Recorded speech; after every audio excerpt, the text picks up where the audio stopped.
Right behind is Honorable Kazembe, the Minister of Home Affairs, and Honorable July Moyo, our Minister of Local Government, and Honorable Matema, Minister of Primary and Secondary Education, and they're here to be able to answer any questions you may have after the brief. I do apologize for starting a little late, but it's always good. It's always good. So today, Cabinet received a response on the COVID-19 outbreak. The Chairman of the Ad hoc Interministerial Committee, Honorable Vice President KCD Mohadi, presented the weekly report on the national response to the COVID-19 outbreak. This was adopted by Cabinet. The COVID-19 outbreak, which was adopted, is in line with what is happening. Cabinet was informed that out of the 91,103 tests which have been conducted throughout the country, 1,034 were confirmed COVID-19 positive. This compares to the 734 cases which were reported on 6 July 2020. The number of those who have recovered has increased from the previously reported 197 to 343, while deaths have increased from 9 to 19. This leaves the number of active cases at 672. Bulawayo and Harare metropolitan provinces have recorded the highest number of deaths, with 7 and 8 deaths respectively. Of the 1,034 confirmed cases, 725 were imported from countries in Africa, Asia, Europe, and America, with returnees from South Africa and Botswana contributing the most cases. This means the total number of locally transmitted cases now stands at 309. Cabinet is disturbed by the spike in COVID-19 locally transmitted cases and the number of deaths which have been recorded. To curb the increase in transmissions as well as death from this pandemic, COVID-19, the following measures were adopted by Cabinet. A, that the current lockdown restrictions will be tightened, while localized lockdowns will be introduced in hotspots areas, and further opening up of the economy at this point is halted. B, testing in communities with high cases of local transmissions will be done, such as in Bulawayo, and they will be done, they will be increased. C, that the reopening of schools shall be deferred pending a review of the situation, while the writing of public examinations continues. D, that private schools that have already opened without permission will be penalized. E, that government shall have the sole responsibility for intercity travel for those that really require to travel, especially those who are seeking medical attention. And F, that 2 buses will be availed to transport those that test positive from Beitbridge to their respective provincial isolation centers. Cabinet also noted and approved the ongoing restructuring of the Ministry of Health and Childcare. Cabinet further noted with concern that some members of some religious sects have gathered in their numbers in Manicaland province for the yearly retreat. This is in contravention of COVID-19 regulations that prohibit gatherings of more than 50 people. This poses high risk to themselves and also to their loved ones. And this is really a high risk in terms of spreading COVID-19. Accordingly, Cabinet directed that the gathering should disperse forthwith. Let me also take this opportunity to report that His Excellency, the President, Comrade E.D. Mnangagwa, will make the comprehensive measures on the way forward regarding the country's response to the COVID-19 outbreak. Cabinet also received a report from the Minister of Finance and Economic Development, Professor Mthuli Ncube, on the 2020 mid-term budget and economic review, and an update on the state of the financial sector and monetary reforms. Full details of the proposed measures will be made in Parliament on Thursday, 16th July 2020. There was discussion on the extension of period of paying incentive on maize deliveries. Cabinet has extended the period over which farmers will receive 30% incentive for delivering maize to the GMB from 31st July to the 31st of August 2020. Farmers are urged to liaise with their nearest GMB depots and agricultural extension officers for assistance in the transportation of their produce. Cabinet also received proposed strategies for the implementation of phase 2 of the ease of doing business reforms. The Ministers of Mines and Mining Development, together with the Minister of Energy and Power Development, Local Government and Public Works, and Finance and Economic Development, presented to Cabinet on their proposed strategies for the implementation of phase 2 of the ease of doing business reforms. Ministry of Mines and Mining Development, the Minister, Honorable Chitando, reported that the ministry was finalizing amendments to the Mines and Minerals Act. This is to bring the legislation in line with internationally competitive, modern, friendly, and supportive law. The Amendment Act will help enhance investor confidence. The ministry is also implementing the Mining Computerized Information Management Cadastral System, MCIMS. This is to speed up registration of mining title and minimizing disputes through correctly positioning mining titles. Under Ministry of Energy and Power Development, Honorable Chasi, the Minister, told Cabinet that his ministry has put in place measures for reducing and standardizing connection and application procedures. These include standardized reporting from regions on reliability indices, compensation to customers for damaged equipment due to voltage fluctuations, quality control of customer wiring, and also on availability of connections material. Under the Ministry of Local Government and Public Works, Honorable July Moyo told the Cabinet that the ministry has introduced the following reforms. A, the construction permit is now obtainable within 136 days as opposed to the earlier 208 days. B, duration of local authorities' response to application for construction has now been reduced from 35 days to 14 days. And then C, one-stop shop plan has been introduced and approval sessions will be done twice a week.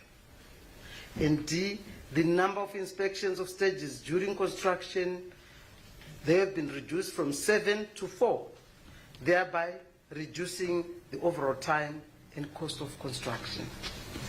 Under the Ministry of Finance and Economic Development, the ministry, in consultation with line ministries and stakeholders, have identified the following areas, among others, for reform. Implementation of the collateral registry. Lack of immovable collateral security by mainstream lenders remains a major challenge. In order to address this challenge, government, through the Reserve Bank of Zimbabwe, has taken initiative to establish a collateral registry for movable assets with a view to expanding the range of assets that qualify as collateral security.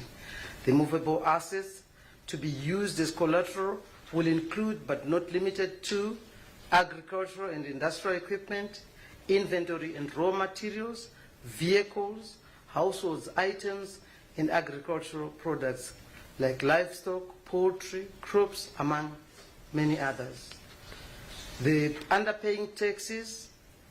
Paying tax reforms are centered on creating a conducive environment for micro, small, and medium enterprises by minimizing costs and time spent during payment of tax obligations to the fiscus. And under trading across borders. Trade facilitation is a crucial element in enhancing ease of movement of commercial cargo and travelers.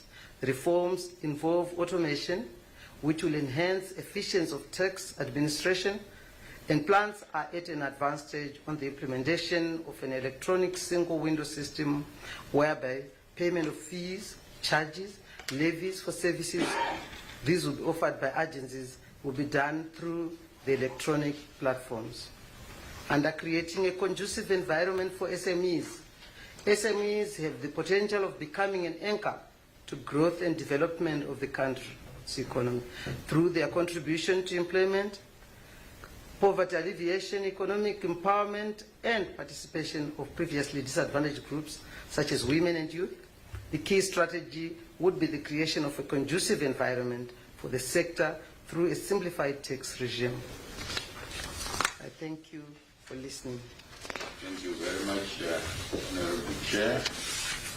And now it's time to take questions, first round of questions from members of the media. Any of us? Yes, please. Thank you. My name is Kuzan. I'm a freelance journalist. In light of the spike in locally transmitted cases, you say there's going to be a bit of tightening up in terms of the lockdown. Would you elaborate which measures are going to be tightened up in as far as the lockdown is concerned?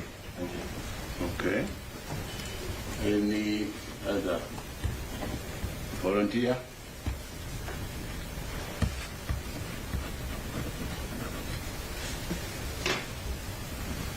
Yes, please. Abigail Temple from ZBC. Mine is a follow-up from the previous related to the Ministry of Health and Child Care. Is there anything that is put in place to ensure that women have access to sexual reproductive health even after lockdown? Okay, thank you. Any further? Yes, please. No, we are concerned from Eastern Africa. The Minister of Health, we have seen health workers still, last week they declared to be capacitated. How far have you gone in dealing with their grievances to ensure that whilst we have got this increase, yes, we have got no cases that are in the high dependence unit or the ICU. How far have you gone addressing their concerns to ensure that in the event we are put to the edge, either in the high dependence unit or the ICU, we still have got health personnel who are able to attend to these cases? Okay, thank you. Yes, please, last one. Everton Secure, SABC News. Mine is to the Minister of Home Affairs. We understand it's in connection with the gathering of Mapostori in Marange. We've seen your ministry taking a strong action against other groups or other citizens whenever they break lockdown regulations. What are you doing besides just disbanding the gathering? What are you doing to the organizers of the gathering in Manicaland, and what kind of action are they likely to face? Thank you. Okay, that's over. Thank you, Chief Secretary. Thank you very much, and thank you for the good questions. Madzire wants to know from the Minister of Health that in light of the spikes, we've talked about tightening, and she would like to know which measures are going to be tightened. And just to, I think let's deal with that first, then we'll go to Abigail Temple later. Minister. Thank you.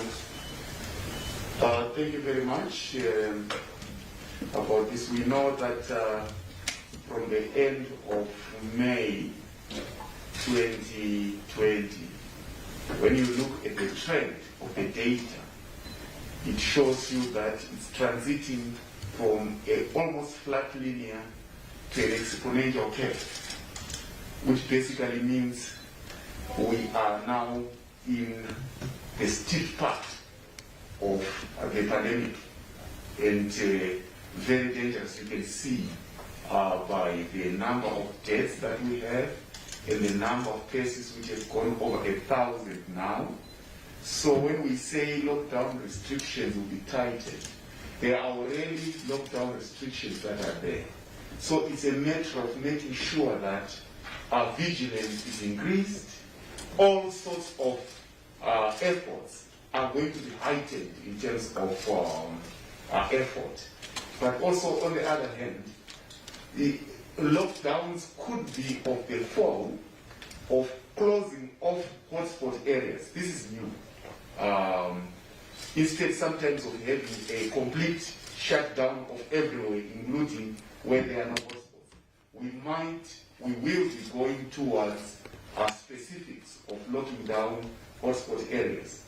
And the other issue also is, because testing is one of the main issues that we do, heighten testing, make sure that we increase the testing so that we are able to keep pace and be able to contain the pandemic.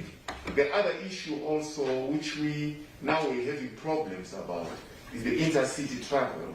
And we are saying intercity travel now will be government's responsibility. It basically means at this moment we are of heightened attention.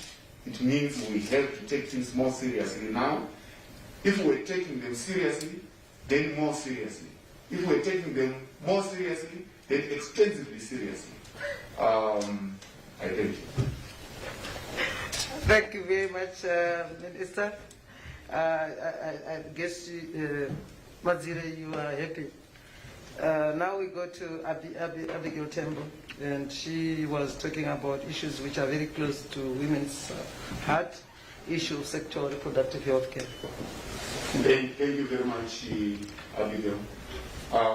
It's an extremely very important question. You know we have a pandemic, but the hospitals are not, we should make sure that the hospitals are not dealing with the pandemic only. There are other health issues that include the sexual reproductive health that have to be looked at. The ministry is also making sure that there is continued health care outside of the COVID pandemic. That is the policy position, and also that is where we are pointing our action towards. Thank you.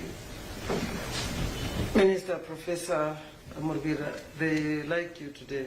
I'm coming back to you again, and this is from Gresani Nube.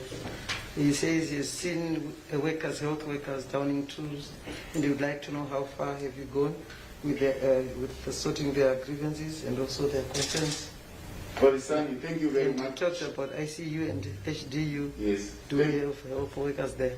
Thank you very much, Gresani. Although not every health worker is on strike, it's true that some members of the health workforce are went on strike. But as I said before, as I had the honor of being made the acting Minister of Health, I said it is very important that we remove toxicity within the organization, within the ministry. So we believe that dialogue and teamwork will always win the day. To this end, we had our first meeting with the Nurses Association yesterday with their representatives at our offices. We had a very productive discussion, and this discussion touched a range of issues that had very important suggestions from them that include the ideas of how we can go ahead and improve Zimbabwe's health system through making sure that we restructure the ministry effectively. And it also touched the grievances that they are having. We really discussed them with a productive meeting, and I'm looking forward to good results from that meeting. Thank you. Thank you very much, Honorable Minister. And last but not least, from Effort and Secure SABC, and this is directed to Honorable Kazembe Kazembe, Minister of Home Affairs and Cultural Heritage. He would like to know what is your ministry, what action are they going to take against those who break the COVID-19 measures which have been put in place? What kind of action will you take with the pertaining to Manekal and Group? Thank you, Chair. I think the question was referring to the gathering in Marambi Yes. in particular. Yes. Thank you. In fact, what the police have, or what Cabinet has directed is actually provided for in the statutory instrument. It's one of the measures that we've already taken to kind us and to disperse. But further to that, we wait to hear from the local law and order committee to investigate the circumstances around the gathering. But otherwise, one of the first things that police can do is to ask people to disperse, and that's exactly what we are saying. Thank you. Thank you, Minister. Now I come back to you, Chief Secretary, for the second round. Second round. Yes, please. Familiar face. That's blessed. I know. My name is Blessed Mhlanga from Heart and Soul TV and radio.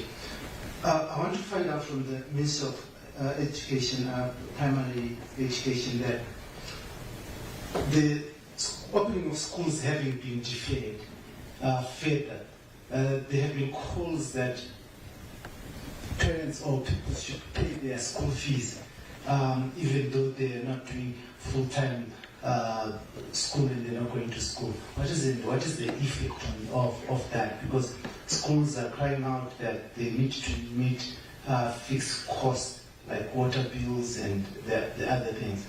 So what happens now is they continue to stay at home? Yes, there's a repeat, so I start with you, Abigail.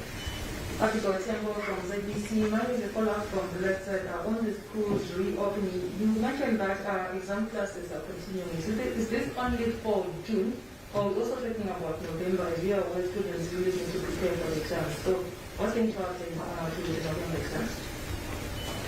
Okay. Yes, Mwe. Thank you very much. The Minister of Health, in April, the High Court gave an order by concession to each government that took to test at least 40,000 people a month. Look at the cumulative figure that has been given by the Minister of Information of 90,000. That's, if you divide, that's about 30,000, which is far below the number that we set for ourselves. Probably, given this rise, how do you intend to fill up the gap that the government undertook in April to test at least 40,000 people a month? Okay. Any additional? Beside anybody?